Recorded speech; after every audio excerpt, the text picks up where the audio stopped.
കൊല്ലത്ത് സ്കൂൾ വിദ്യാർത്ഥി വൈദ്യുതാഘാതമേറ്റ് മരിച്ച സംഭവത്തിൽ പ്രതികരിച്ച് കെ പ്രേമചന്ദ്രൻ MP. കേരളത്തിന്റെ മനസാക്ഷിയെ ഞെട്ടിച്ച സംഭവമാണ് തേവലക്കര ഗവൺമെന്റ് സ്കൂളിൽ നടന്നത്.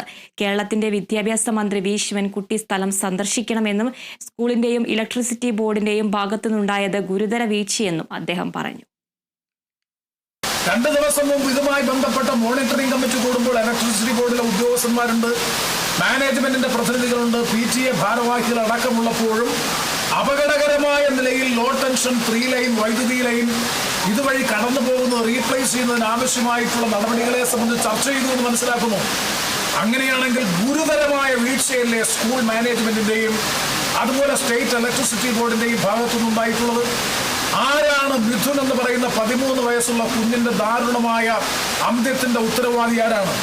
ഒരു സംശയം വേണ്ടതിന്റെ ഉത്തരവാദിത്വത്തിൽ നിന്ന് സ്കൂൾ മാനേജ്മെന്റിനോ സ്റ്റേറ്റ് ഇലക്ട്രിസിറ്റി ബോർഡിനോ അതുപോലെ തന്നെ ഇതിനാകെ നേതൃത്വം കൊടുക്കുന്നവർക്കോ ഒരു തരത്തിലും ഒഴിഞ്ഞു മാറാൻ കഴിയില്ല.